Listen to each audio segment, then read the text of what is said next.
நாள் இங்க, நீயே 33 நாள் இங்க பயங்கரமான பயாஸ் மட்டும் டைட்டில் வின்னர் ஆகலன்னா அதுக்கப்புறம் என்ன நடக்குதுன்றத மட்டும் பாருங்க. தான் நடிச்சு ஊரை ஏமாத்தி எல்லாரும் வெளியே அனுப்பிச்சாச்சுல்ல. நீ யாரை வேணாலும் டிராமா பண்ணி அனுப்பலாம், என்னெல்லாம் நீ டிராமா பண்ணிலாம் அனுப்ப முடியாது.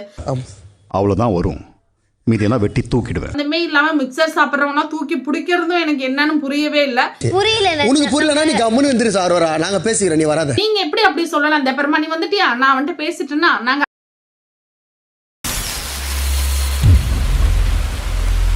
வணக்கம் மக்களே, நிலா ஸ்பார்க் சேனலுக்கு அன்போடு வரவேற்கிறேன். நான் உங்கள் நிலா. பிக் பாஸ் சீசன் 9ல் டே 93ல் என்ன நடந்துச்சுன்னு தான் பார்க்க போகிறோம். ஸோ கொஞ்சம் கூட ஒரு பொண்ணை வந்து இப்படி வெளியில் அனுப்பிட்டோன்ற ஒரு குற்ற உணர்வே இல்லாமல் போன உடனே டக்குன்னு எல்லாமே சேஞ்ச் ஆகும், கேரக்டர் சேஞ்ச் ஆகும், ஆள் மாறுவாங்க, சிரிப்பாங்க. எப்படி அவளுக்கு குற்ற உணர்ச்சி இல்லை, அவள் சாண்ட்ராவுக்கு துரோகம் பண்ணான்னா அப்போ அவளுக்கு பண்ணது என்ன? ராஜ துரோகம், மிகப்பெரிய துரோகம். உள்ளே வந்து ஒரு ட்ராமாவை வந்து பொண்டாட்டி கிரியேட் பண்ணுறாங்க, வெளியில் வந்து ஒரு ட்ராமாவை வந்து புருஷன் கிரியேட் பண்ணுறாங்க. சமைக்கிறதுல போகாத வெசல் வாஷிங்ல பெருக்கவும் இல்லை. ஸோ இவங்க ரெண்டு பேரையும் எந்த கேட்டகரியில் வைக்கிறதுனே தெரியல. அதான் என்னது ஒரு ப்ராவப் கூட சொல்லுவாங்க, என்னென்னா ஜாடிக்கேத்த மூடி அப்படின்னு சொல்லுவாங்க. ஸோ அது மாதிரி தான் இருக்குது. இருக்கிற கொஞ்சம் நெஞ்சம் அந்த ஒரு தாட்ஸும் போகிற மாதிரி தான் ரெண்டு பேரோட பிஹேவியர்ஸுமே இருக்குது. நான் உள்ளே அப்படி பண்ணுறேன், நீ வெளியில் எப்படி பண்ணு. இதில் சிரிப்பு என்ன அப்படின்னா, நம்ம தான் டைட்டில் வின்னர்னு நினச்சிட்டு இருக்காங்க மேடம். இப்போ டவுட் வந்துருச்சு மேடம்க்கு. என்ன தெரியுங்களா டவுட் வந்துருச்சு? நடிப்பு கிறுக்கு முண்டம்க்கு இல்லை, என்னடா அது ஒரே சந்தேகமாக இருக்குது. நம்ம இவ்வளோ பெரிய ட்ராமாவை வந்து க்ரியேட் பண்ணி அரங்கேற்றம் பண்ணியிருக்கோம். ஆனால் வரவங்க ஒருத்தவங்க கூட நமக்கு வந்து சரி ஓகே நடந்துருச்சு விடுங்க பார்த்துக்கலாம் அப்படின்னு சொல்லி ஒரு ஆள் கூட ஆறுதலே சொல்ல மாட்டாங்களே. எங்கேயோ மிஸ்டேக் நடந்திருக்கு, என்னவோ தப்பு நடந்திருக்கு அப்படின்னு சொல்லி புருஷனோட வருகைக்காக மேடம் வெயிட் பண்ணிகிட்டு இருக்காங்க. இல்லை மற்றவங்க எனக்கு ஆறுதல் சொல்லாததெல்லாம் பரவாயில்ல, ஆனால் ஒரு பொண்ணாக வந்து வியானா கூட எனக்கு வந்து ஆறுதல் சொல்லாதது தான் என்னால் வந்து டாலரேட்டே பண்ண முடியல, ரொம்ப கஷ்டமாக போகுதுன்னு மேடம் உட்காந்து ரொம்ப ஃபீல் பண்ணுறாங்களாம். வெளில மாமா உனக்கு நல்லா பயங்கர வரவேற்பு, மாலையோடையும் பூக்களோடையும் மலர்கள் தூவி உன்னை சிவப்பு கம்பளம் போட்டு வரவேற்கிறதுக்கு மக்கள் ரொம்ப ரொம்ப ஆவலோட வெயிட் பண்ணிட்டு இருக்காங்க அப்படின்னு தான் சொல்லணும். இந்த ஸ்கேம்ட்ராவோட அலப்பறைகள் வந்து இன்னும் அடங்குச்சான்னா அடங்கவே இல்லை. இப்போ பார்வதி போயிட்டு இப்போ யார் மேலே டேர்ன் ஆகிருக்கு அப்படின்னா வினோத் வந்து டோட்டலாக அந்த டீமும் சரி ப்ளஸ் இங்கே வந்திருக்க கண்டஸ்டண்ட்டும் சரி புதுசாக உள்ளே செலிப்ரேட் பண்ண போயிருக்கவங்க எல்லாருமே வந்து இப்போ அப்படியே யாருக்குன்னா வினோத்துக்கு அகேன்ஸ்டாக நிற்கிற மாதிரி தான் இருக்குது. அவனை ரொம்ப ட்ரிகர் பண்ணி தூண்டி விட்டு அது இல்லை இது இல்லை அப்படி இல்லை அப்படின்றது இருக்கட்டும். கம்ருதனும் பார்வதியும் வெளில போனது வந்து நல்லா ஸ்மெல் பண்ணிட்டார், ஏதோ ஒரு தப்பு நடந்திருக்கு, இவ ஏதோ நடிச்சு தான் அனுப்பிச்சிருக்கான்றது நல்லா வெட்ட வெளிச்சமாக ஃபுல்லாகவே வினோத்துக்கு தெரிஞ்சதுனால இப்போ என்ன பண்ணுறதுன்னு தெரியாமல் ஓவராக ஹைப்பர் ஆகுறாரு. ப்ளஸ் பிரவீனோட வருகைக்காக காத்திருந்த அவருக்கு ரொம்ப ஏமாற்றமான ஒரு விஷயந்தான். பிரவீன் வந்து வெளில போகும்போது அன்ஃபேர் எவிக்ஷன் சொன்னான். அப்போ இவர் உள்ளே வந்ததுக்கப்புறம் நம்ம வந்து இத்தனை நாளாக இருக்கிறதுக்கான எல்லா குவாலிட்டியும் நம்மக்கிட்ட தான் இருக்குது. பட்டு ஓகே இவங்களுக்கெல்லாம் இவன் பார்த்து பிச்சை போடுற மாதிரி போடுற சீனாக இருக்கட்டும், இதெல்லாம் உங்களுக்கு நீங்கள் உண்மையாக இல்லைன்ற இதெல்லாம் வந்து தாங்கவே முடியல. என்னன்னா ஊர் ரெண்டு பட்டா கூத்தாடிக்கு கொண்டாட்டன்ற மாதிரி நம்ம பார்வதி கம்ருதீன் விஷயத்துல சாண்ட்ரா விஷயத்துல உள்ள ஒருத்தவங்க ரொம்ப நாளா குளிர் காஞ்சிட்டு இருக்காங்க, அவங்கள நம்ம விட்டுட்டோம். அவங்க தான் யாருன்னா அந்த one and only great dash அக்கா அப்படின்னு சொல்லணும். இந்த அக்கா அரோரா வந்து என்ன அந்த அக்காவை சொல்றதுனே தெரில. இவங்க பார்வதி அக்கா அக்கான்னு சொல்லி ட்ரிகர் பண்றாங்க. பட் இந்த அக்காவை பத்தி நமக்கு நல்லாவே தெரியும். இந்த அக்கா ஸ்டார்டிங்ல இருந்து துஷாத் அப்படின்ற ஒருத்தவனை மட்டும் வச்சு தாங்க இத்தனை நாளா வந்திருக்கு. துஷாத்துன்னுட்டு இருந்தது. இதுல ஒரு கவலைக்குரிய விஷயம் என்னன்னா, அவளோட ஃப்ரெண்டு ரியா வந்து மானங்கெட்ட கேள்வி கேட்டா, அவளுக்கு வன்மம் பார்வதிக்கு இருக்குன்னா உனக்கு என்ன, அவளை வச்சுதான் நீ பிளே பண்ற, அவளை வச்சுதான் ஓட்டுறன்னு சொல்லி மானங்கெட்ட கேள்வி கேட்டது கூட இந்த ஹோஸ்ட் சார் வந்து ஒரு விஷயத்துல கூட அவளை வந்து எந்த கேள்வியுமே கேட்கல. பார்வதி வேலை செய்யலன்னு திட்டும்போது அரோராவும் தான் சார் வேலை செய்யலன்னு சொல்லும் பொழுது, அம்மா அப்படி அம்மா எழுந்திரிம்மா, ஹாஸ்பிட்டல் நீங்க போனீங்களாம்மா, செக் பண்ணிங்களாம்மா, உங்களுக்கு கையில் அலர்ஜின்னு சொன்னாங்களாம்மா, அதனால தானம்மா நீங்கள் வேலை செய்யல அப்படின்னு சொல்லி இவரே ஒன்று சொல்லிட்டு அதை அப்படியே சொல்ல வந்ததே ஃபுல்லாக முழுவதும் மூடி மறைச்சிட்டு, சரிம்மா அதனால தானம்மா நீ வேலை செய்யல, இது கிளியர் தானம்மா அப்படின்னு சொல்லி ஒரு ஹோஸ்ட் வந்து வக்காலத்து வாங்கிக்கிட்டு சப்ஸ்கிரிப்ஷனுக்காக வக்காலத்து வாங்கிட்டு வர மாதிரி தான் இருக்குது. அப்போது இவங்க அதுக்கப்புறம் என்ன வேலை செஞ்சாங்கன்னா ஒன்றுமே வேலை செய்யலை. இந்த வாரம் முதற்கொண்டு வெசல்ஸ் யார் வாஷ் பண்ணுறதுன்னு சண்டை வரும்போது கூட நான் ரெஸ்ட் ரூம் எடுத்துக்கிறேன் அப்படின்னா அங்கே வேலை செஞ்சது யாருக்கும் தெரிய போகிறதில்ல, யாரும் எதுவும் சொல்ல போகிறதில்ல, நான் ரெஸ்ட் ரூம் பக்கம் போகிறேன்னு சொல்லி சொல்லுது. அப்போது ஸ்டார்டிங்கில் துஷாத் கூட இது பழகிறதுக்காகவும் அவன் கூட ஒட்டி உறவாடுறதுக்காகவும் கம்ருதீன்னு ஒரு ஃப்ரெண்டு வந்து சூப்பர் டீலக்ஸ் ரூம்லேருந்து பிபி ஹவுஸ்க்கு இவளுக்காக தான் கூட வருவான். பாவம் அவன் தனியாக போகிறான்னு ஒரு நல்ல ஃப்ரெண்டாக தான் அவன் ஆக்சுவலாக பார்த்தான், ட்ரீட் பண்ணான். கடைசி வரலும் உண்மையாக தான் அவன் இருந்தான். ஆனால் இவளுக்கு கூட அவங்க போகிறதுல வந்து அவ்வளோ ஒரு வெஞ்சன்ஸ் எப்படி மேக் ஆச்சு, என்ன உருவாச்சு அப்படின்றது தான் தெரியவே இல்லை. அப்போது ஓகேடா நான் வந்து துஷாத் தான் அப்படின்னு சொல்லி அந்த லாஸ்ட்டாக ரெஸ்ட் ரூமில் உட்காந்து பேசும்போது கூட அந்த மூதேவி வந்து ட்ரெஸ்ஸிங் ரூமுக்கு கூப்பிடும், வாடா அது பண்ணலாம் இது பண்ணலான்றதுக்காக கூப்பிடுவாங்க. அக்கா வந்து கூப்பிடுவாங்க, பெரிய காரோர் அக்கா.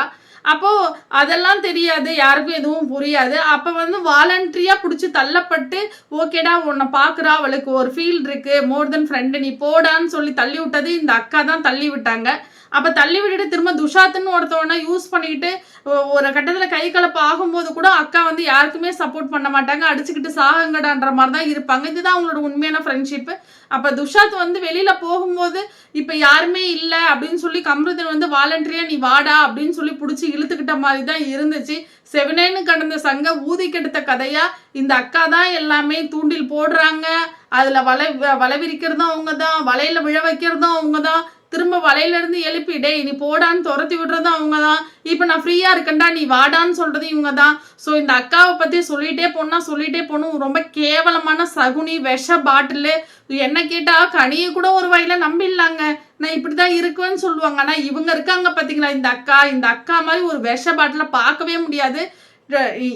அந்த போய் டாஸ்க் வந்து டிடிஎஃப் நல்லா பயங்கரமாக விளையாடுவாங்களாம், எஃபர்ட் போடுவாங்களாம். முடிச்ச உடனே வந்து இழுத்து போத்திட்டு கை வலிக்குது கால் வலிக்குது என்னால் முடியல உடம்பு முடியல, ஒரு வேலை கூட இது வரலாம்.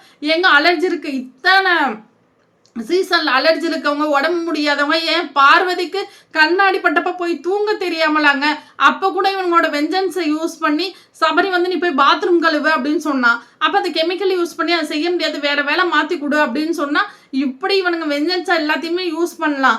இதில் எடுத்து இதை ஃபுல்லாக நம்ம பார்த்தோம்னா முழுவதும் இந்த ஹவுஸ்மேட்ஸ் எல்லாமே பார்வதிக்கு செஞ்சது பச்சை துரோகம், ராஜ துரோகம். அந்த டைமில் ஹீட் ஆஃப் த மூமெண்ட்டில் என்ன நடந்துச்சுன்னா ஒரு காமன் பிளேஸுக்கு கம்ருதீன் எடுத்துகிட்டு வந்து இந்த பிரச்சனையை பெருசாக்கும் பொழுது அப்போ பார்வதி வந்து ஏன் எனக்கு சப்போர்ட் பண்ணல நீங்களான்னு கேட்கும் பொழுது இவங்கெல்லாம் உள்ளே என்ட்ரானாங்க பார்த்தீங்களா. என்ட்ராயிட்டு திரும்ப அவங்க சமாதானமாகி பேசுனது இந்த ஹவுஸில் உள்ள யாருமே வந்து ஆக்செப்ட் பண்ணிக்கவே முடியல. அப்படி ஒரு மூமெண்ட்ஸில் போயிட்டு இருக்கும் பொழுது சடனாக ஒரு ட்ராமாவை கிரியேட் பண்ணி அழகாக கீழே விழுந்ததோட அந்த டாஸ்க் வந்து முடிஞ்சிருச்சு. அது அழகாக பயங்கரமாக கிராஃப்லாம் போட்டு பயங்கர டிராஃப்ட் பண்ணி ஒரு பிளாட்டை உருவாக்கி ஒன்று பண்ணாங்க பார்த்தீங்களா. பேனிக் அட்டாக் எல்லா டாக்டர்ஸுமே சொல்கிறாங்கங்க, அதுக்கு இது சிம்டம்ஸ் இருக்கும், 4 hours ஆகும், உடனே சடனாக அவங்களால ரெக்கவரி ஆகி வர முடியாதுன்னு சொல்கிறாங்க. 45 நிமிஷத்தில் ரெக்கவரி ஆகி வந்த பேனிக் அட்டாக் பேஷண்ட் இவங்க தான். ஸோ இவங்க ஒரு வாரம் ஒரு மாதிரி இருப்பாங்க. அப்புறம் தன்னோட புருஷனை வந்து திவ்யா கூடயும் பார்வதி கூடயும் சேர்த்து கம்பேர் பண்ணி அசிங்கமாக பேசுவாங்க. புருஷனையும் கூட்டு வந்து வச்சு கேம் விளையாடுவாங்க. ஆனால் அந்த புருஷன் வெளியில் சொம்பு தூக்கிறது தான் என்னால் தாங்கவே முடியல. மற்றவங்களெல்லாம் போட்டு கேவலமாக பேசுகிறதும் ஆக்செப்டே பண்ணவே முடியல. இப்போ இது என்ன ஒரு குடும்பத்தில் ஹஸ்பண்ட் ஒய்ஃப் எப்படிலாம் இருக்கக்கூடாதுன்றதுக்கு ஒரு பெஸ்ட் எக்ஸாம்பிள் யாருன்னா தயவுசெய்து இவங்க 2 பேரையும் பார்த்து கற்றுக்குங்க. ஸ்டார்டிங் வந்து மார்னிங் வந்து வேக்கப் சாங்கோட ஸ்டார்ட் ஆகும். ஏன்னா காசு பணம் துட்டு மணின்னு, ஆனால் நல்ல வாயன் சம்பாதிக்க நார வாயன் அப்படின்னு சொல்லி ஒரு லிரிக்ஸ் வரும் இல்லையா. அது வந்து முழுவதும் பொறுத்தது ஒரு பணத்துக்காக மிஞ்சி போனால் என்னங்க கிடைச்சிட போகுது, பணம் தாங்க. பணம் வெளியில் வந்தால் நிறைய வாய்ப்பு கிடைக்க போகுது, நிறைய பேர் நல்லா சம்பாதிக்க போகிறோம். ஆனால் உள்ளே இருக்கிற அந்த பணத்தை மட்டும்தான் சம்பாதிச்சுட்டு வெளில வரணுன்றதுக்காக இப்படி அப்பட்டமாக பழி போட்டு நல்லா விளையாடுற ஒரு 2 பிளேயர்ஸை இவ்வளோ நாள் எஃபோர்ட் போட்டு வந்த பிளேயர்ஸை டக்குன்னு இப்படி தூக்கி எறியறது ஹவுஸ்மேட்ஸ். நான் சொல்லட்டுமா, இந்த ஹவுஸ்மேட்ஸாக இருக்கட்டும், அதுக்கப்புறம் சாண்ட்ராவாக இருக்கட்டும், மெயின் சாண்ட்ராவாக இருக்கட்டும், அந்த பேக்கப்பில் வேலை செய்கிற பிபி டீமாக இருக்கட்டும், அந்த பிக் பாஸ் வாய்ஸ் கொடுக்குறவா இருக்கட்டும், அந்த ஹோஸ்டாக இருக்கட்டும், இந்த டிரெக்டராக இருக்கட்டும், இவங்களுக்கு எல்லாருக்குமே இந்த பிரதிபலன் கண்டிப்பாக போய் சேருங்க. எனக்கு என்னன்னா, சபரி எல்லாரும் தூக்கி வச்சு செம்ம ஹியூமானிட்டின்னு நானே சொல்லியிருக்கேன், இல்லைன்னு சொல்லானா நான் யோசிச்சு பார்க்குறேன். நல்லா ஹியூமானிட்டி உள்ள இப்போ ஒரு பையன், அப்போ ஏன் இந்த பையன் வந்து அவ்வளோ ஃபோர்ஸாக ஏன் பார்வதி அட்டாக் பண்ணணும்? ஒரு பொண்ணை அங்கே அட்டாக் பண்ணுவாராமா, அந்த பொண்ணுக்காக வந்து பயங்கரமாக வந்து பயங்கர மேஜர் பிளான்லாம் போட்டு அதை வந்து கரெக்டாக எக்ஸிக்யூட் பண்ணுவாங்க. அதை யாருமே போய் சப்போர்ட் பண்ண மாட்டாங்க. ஆனால் இங்கே வந்து ஒரு பெண்ணுக்கு அகேன்ஸ்டாக ஒரு விஷயம் பார்வதின்ற ஒருத்தி பண்ணிட்டதுனால இறங்கி வந்து எனக்கு மார்க்கே வேண்டான்னு கரெக்டாக அவ ஒரு டிராஃப்ட் போட்டு ஒன்று பண்ணிட்டு இருக்கான்னா, இவர் பயங்கரமா ஒரு எஃபர்ட் போட்டு ஒன்று சபரி ஒன்று பண்ணாரு பார்த்தீங்களா? அதெல்லாம் நாள் போக போக தான் இது என்ன விஷயம்ன்றது நமக்கே புரிய வருது. இவ்வளோ ஒரு கேவலமான பிளே நம்மளே நம்ப வச்சிருக்காங்க, ரொம்ப அசிங்கமாக நம்மளும் பண்ணிட்டோமே அப்படின்ற மாதிரி தான் ஃபீல் ஆகுது. அப்போ அந்த சபரின்றவர் யாரு, இந்த சபரின்றவர் யாரு, எது நடிக்கிறது, எது உண்மையான சபரி, இதுல எந்த சபரியை நம்ம எடுத்துக்கிறது? முதல்ல டீம் ஒரு டைட்டில் வின்னரை முடிவு பண்ணிட்டாங்க. வினோத் அதில் வர வைக்க கூடாதுன்றத ரொம்ப தெளிவாக இருக்காங்க. டே வினோத் மட்டும் டைட்டில் வின்னர் ஆகலன்னா அதுக்கப்புறம் என்ன நடக்குதுன்றத மட்டும் பாருங்க. நீயே 33 நாள் இங்க பயங்கரமான பயாஸ் அப்படின்ற மாதிரி தான் நம்ம மைண்ட் செட் இருக்கு. அப்போ வேக்கப் சாங்குக்கு அப்புறம் வந்து இவங்க என்ன கிச்சன்லாம் ரொம்ப க்ளீனாகவே இல்லை, வெசல்ஸ் வாஷ் பண்ணுறது யாரு, நான் வந்து குக் பண்ணுறேன்னு ஏன்னா போயிட்டு சொல்லும் பொழுது அவங்க சாண்ட்ரா சொல்கிறாங்க, நீ போயிட்டு வெசல்ஸ்லாம் வாஷ் பண்ணு, நானும் திவ்யாவும் இருக்கோம் குக் பண்ணுறதுக்கு அப்படின்னு சொல்லி ஆர்டர் போடுற மாதிரி சொன்னது. இந்தா பாரு, இதெல்லாம் என்கிட்ட வச்சுக்காத சரியா, நீ யாரை வேணாலும் ட்ராமா பண்ணி அனுப்பலாம், என்னெல்லாம் நீ ட்ராமா பண்ணிலாம் அனுப்ப முடியாது. ஏதாவது நடிச்சு ஊரை ஏமாற்றி எல்லாரும் வெளியே அனுப்பிச்சாச்சுல்ல. சூனியக்கார கிளவி மாதிரி உட்காந்துக்கிட்டு ஏதாவது ஒன்று பண்ணிட்டு இருக்காது, 2 பேர் லைஃபே நீ க்ளோஸ் பண்ணிட்ட அப்படின்னு சொல்லி கிச்சன் ஏரியாவில் வந்து திவ்யா முன்னாடி கிளின்னு கிளிக்கிறாங்க. பட் அது எல்லாமே உண்மைதான். கிறிஸ்டோபர் மூஞ்ச வச்சுக்கிட்டு நீலாம் என்ன பேசுறியா, கிறிஸ்டோபர் மூஞ்ச வச்சுக்கிட்டு நீ போய் பாத்துருங்க. அப்போ அவர் மந்திரின்னா இவர் முந்திரி, இவர் முந்திரின்னா அவர் மந்திரின்னு ஹஸ்பண்ட் ஒய்ஃபுக்கு கொடுத்துச்சு பாருங்க ஒரு டயலாக். அது அல்டிமேட்டா செம்மையா பயங்கரமா பொருந்துச்சு அப்படின்னு தான் சொல்லணும். 6 பேர் எல்லாரும் சேர்ந்து வேலை செய்வோம். ஸோ நீ வந்து வெளில போனா உனக்கு எல்லா சீரியல்லையும் உனக்கு வாய்ப்பு கிடைக்கும், இப்படி ஒரு ட்ராமா வந்து நீ கிரியேட் பண்ணி அமைச்சிருக்கன்னு சொல்லி அடின்னு வியானா அடிச்சு தள்ளுது. ஸோ அவங்க வெளியில போனதை பற்றி எனக்கு நிறைய மாற்று கருத்து இருக்கு, நிறைய பேசணும்னு இருக்கு. ஆனால் அந்த டீம்ல வந்து அதெல்லாம் பேசக்கூடாதுன்னு சொல்லி அனுப்புனதுனால நான் அமைதியா இருக்கேன் அப்படின்னு சொல்லி வந்ததுல இருந்து பயங்கரமா பட்டாசு மாதிரி வெடின்னு வெடிச்சிட்டு தான் இருக்கு. ஒரு 10 நிமிஷம் நான் டைம் தரேன், உன்னால முடிஞ்சது நான் கிழிச்சுக்குமான்னு பிக் பாஸ் மட்டும் சொன்னா வியானா கிளின்னு கிழிச்சு எடுத்துரும் அப்படின்ற மாதிரி தான் தோணுது. செவனேன்னு விரும்பாந்தி வீட்லயே இருந்திருக்கலாமோ. அதுக்கு திவ்யா கூடவே இருக்கு, என்னோட சிஸ்டர் பாண்டிங் இருக்கு எனக்கும் சாண்ட்ராவுக்கும். சொன்ன திவ்யா என்ன தெரியுமா பண்ணாங்க, உட்காந்து சிரிச்சிட்டு இருந்தாங்க. மேடம் எதுவும்லாம் ரிப்ளை பண்ணல. இதுல திவ்யா மாதிரி ஒரு மகா மட்டமான ஒரு பொண்ணை வந்து நிஜமா பார்க்க முடியாது. ஒருத்தவன் அடிபட்டு கீழே இருக்கும்போது அவனை ஏறிட்டு நான் தான் அங்க கிங்னு ஒருத்தன் உட்காந்துருக்கான் பாத்தியா, அவனுக்கும் புறமுதுகிட்டு காட்டுற ஓடுற ஒருத்தவனுக்கும் வந்து ரெண்டுக்கும் டிஃபரன்ஸே கிடையவே கிடையாது. ரெண்டுமே ஒரே மாதிரி தான். அந்த ஒண்ணுல வந்து திவ்யாவும் ஒண்ணுதான். சரியான சூனியக்கார கிளவிதான் அது. எந்த நேரத்துல யார் எப்படி யூஸ் பண்ணணும், எந்த நேரத்துல கத்தணும், எந்த நேரத்துல யாரை கரெக்டா தப்பா ப்ரொஜெக்ட் பண்ணி பேசணும், மார்க் பண்ணணும் அப்படின்றதுலாம் நல்லா மேடம்க்கு தெரியும். வாட்டர்மெலன் ஸ்டாரும் பிரவீன் காந்தி என்ட்ரி ஆகுறாங்க. ஸோ எனக்கு என்னன்னா, இந்த இப்போ கூட பார்வதின்ற ஒருத்தைய 90 நாள் வச்சு யூஸ் பண்ணி அனுப்புனதுக்கு அப்புறம் வாட்டர்மெலான்னு ஒருத்தன் வந்து தேவைப்படுறான். இப்போ இவனை எடுத்தாதான் அந்த ஷோவை ஓட்ட முடியும். மகா மட்டமாக இறங்கி ஒருத்தவனை தூக்கிட்டு வந்து நீங்கள் அந்த ஷோக்குள்ள விட்ட மாதிரி தான் இருக்கு. சரி, முன்னாடி இருந்த திவாகருக்கும் இப்போ வந்தவருக்கும் நல்ல பண்பட்டு இருக்காரு, நல்ல டிஃப்ரென்ஸ் தெரியுது ஆக்சுவலா. அப்போ அவர் வந்து எப்பொழுதுமே தன்னை பற்றி ரொம்ப ஓவரா புகழ்ந்து பேசுகிற மாதிரி தான் புகழ்ந்து பேசிட்டு இருக்கும்போது பிக் பாஸ் வந்து இந்த பாருங்க வெட்டி ஒட்டிடுவேன், இந்த மாதிரிலாம் தேவையில்லாமல் பேசிட்டு இருக்காதீங்க, சொல்லி தானே அனுப்பிச்சி விட்டோம் அப்படின்னு சொல்லி பிக் பாஸ் சொல்றது வந்து நல்லா தான் இருக்கு. ஆனால் முழுவதும் வந்து பிக் பாஸும் ஹோஸ்ட்டும் வந்து எதுக்காக இப்படி வந்து கொடி பிடிக்கிறாங்க அப்படின்றது தான் தெரியல. இவருக்கு அகேன்ஸ்டா ஏன் பேசுறாங்கன்னே எனக்கு தெரியல. சம்மந்தமே இல்லாமல் மிக்சர் சாப்பிட்றவங்கன்னா தூக்கி பிடிக்கிறதும் எனக்கு என்னன்னு புரியவே இல்லை. அவ்வளோதான் வரும், மீதியெல்லாம் வெட்டி தூக்கிடுவேன். அதுக்கப்புறம் வந்து பிரவீன் காந்தி வந்து எல்லா இடத்துலையும் மூளை முக்கெல்லாம் உட்காந்து என்ன சொல்லிட்டு இருக்காரு அப்படின்னு அந்த பாருங்க, வெளியில் வந்து ரொம்ப பயங்கரமாக போயிட்டுருக்கு, ரொம்ப பெரிய இஷ்யூ ஆகிட்டுருக்கு. நம்ம என்ன பண்ணுறோம், வரோம், ஃபன் பண்ணுறோம், கண்டென்ட் பண்ணுறோம், வரோம், வந்திருக்கோம், ஃபன் பண்ணுறோம், கண்டென்ட் பண்ணுறோம். ஃபன் பண்ணுறோம், கண்டென்ட் பண்ணுறோம், இது மட்டும்தான் சொல்லிட்டு இருக்காரு. சரியா? அதை கடந்து வேற ஏதாவது மூஞ்செல்லாம் அப்படியே இருக்கு, இன்னும் ஒன்றும் எக்ஸ்பிரஷன்லாம் காணுமே அப்படின்ற மாதிரி தான் இருந்துச்சு. அவர் ஒன்றுமே அங்கே பண்ணல. பட் வந்தோடனே ஒரு சில விஷயங்கள்லாம் அவர் வந்து வினோத்துக்கு சொன்ன மாதிரி வினோத் வந்து பயங்கரமாக நல்லா புரிஞ்சுக்கிட்டாரு இப்போ என்ன நடந்துச்சுன்றது. அவரால் வந்து ஆக்செப்ட் பண்ணவே முடியல. ஒரு சில விஷயங்கள் அவளால் கண்ட்ரோல் பண்ணவும் முடியல. அப்போ இந்த மாதிரி போயிட்டு இருக்குது. நெக்ஸ்ட் வந்து பிரவீன் இதில் என்னன்னா மார்னிங் வேக்கப் சாங்குக்கு அப்புறம் வாட்டர் மெலன் வந்து 1 மணிக்கு வராருங்க. அந்த பிட்வீனில் அந்த வியானாவோட சண்டை மட்டும் தான் இருந்து, இடையில எந்த கண்டென்ட்டுமே இல்லை, எதுவுமே டெலிகாஸ்ட் பண்ணவும் இல்லை. அப்போ எந்த மாதிரி இந்த போயிட்டு இருக்கு அப்படின்றத பார்த்துக்கணும். இப்போ பிரவீன் வரும்பொழுது என்னன்னா முழுவதும் விஜய் டிவி ப்ராடக்ட்டுக்கு நீ போய் சப்போர்ட் பண்ணணும் அப்படின்னு அனுப்பின மாதிரி தான் இருந்துச்சு. ஆக்சுவலாக எதிர்பார்த்து காத்திருந்தது வினோத் தான். வினோத்துக்கு ரொம்ப பெரிய ஏமாற்றமாக போயிடுச்சு. என்னடா இவன் பேசவே மாட்டான், நம்மக்கிட்ட என்ன ஆச்சுன்னு தெரியலையே அப்படின்னு சொல்லிட்டு ரொம்ப ஏமாற்றம் தான். அதுக்கு போயிட்டு உன்னை தான் ரொம்ப எதிர்பார்த்துட்டு இருந்தாங்க, நீ என்னடா இப்படி பண்ணுற அப்படின்னு சொல்லி அரோரா சொல்லும் பொழுது அதை வந்து அவரால் ஆக்செப்ட் பண்ண முடியாமல் தான் ஓவராக ரியாக்ட் பண்ணிட்டு இருக்காரு. அப்படின்னு சொல்லும் பொழுது இல்லை, நான் வந்து ஒரு ஆளுக்கு மட்டும் கூட நிற்க முடியாது, நான் யார் நினைக்கிறேனோ அவங்கள வின்னராக வரணும், அதுக்காக ஒருத்தவங்க கூட மட்டும் போய் என்னால் ஜால்ரா தட்ட முடியாதுன்னு இவர் ரொம்ப அப்படியே ரொம்ப தெளிவான ஆளு தான். இவரை பார்த்தா எனக்கு என்ன தெரியுமாங்க ஒரு தோணும், இவரை பார்த்தா ஒரு தெளிவே இல்லாத மனுஷன். இவர் கூட லவ் எல்லாம் பண்ணி ஒரு பொண்ணு வந்து லைஃப்பை லீட் பண்ணுறாங்க, அது அவரோட பர்சனல், அதை கூட விடுங்க. எப்போ பார்த்தாலும் அங்கே இங்கே ஒரு தெளிவான ஒரு கருத்து இல்லை, நம்ம தான் டைட்டில் வின்னர்னு நினச்சிட்டு இனி நமக்கு தான் டைட்டில் கொடுக்க போகிறாங்கன்னு நினச்சிட்டு ஏதோ ஒரு மாயையில் அலையிற மாதிரியே தான் இருந்துச்சு பிரவீனை பொறுத்த வரணும். அவன் ஒரு கல்வனாக்கி அவன் ஒரு அங்கங்கே வன்மத்தை ஃபுல்லாக கக்குன மாதிரி தான் இருந்துச்சு. இப்போ என்னென்னா உள்ளே வந்தவனுங்க ப்ளஸ் உள்ளே இருக்கிறவனுங்க இவனுங்க 2 பேருக்கும் தான் வெர்சஸ் வந்து போயிட்டுருக்கு. வன்மத்தை வந்து யார் முன்னாடி கக்கிறது அப்படின்ற மாதிரி. வெளியிலேருந்து வந்தவங்க ஏதாவது ஒரு பாயிண்ட் சொன்னாயே வாங்கடா கூட்டத்தை கூட்டுங்கடா அப்படின்னு சொல்லி அரோரா தலைமையில் அரோரா என்ன சொன்னாலும் இப்போ கேட்குற மாதிரி தான் அந்த ஹவுஸில் உள்ளவங்கெல்லாம் இருக்கிறாங்க. ஏன்னா அவங்க ரொம்ப தெளிவாக பேசுகிறாங்கன்னு இவங்களே ஒன்று மேக் பண்ணி வச்சுருக்காங்க. அதன்படி அவங்க எடுத்து ஃபாலோ பண்ணுறாங்க. அப்போ ஒரு டாஸ்க் ஒன்று அனௌன்ஸ் பண்ணுறாங்க.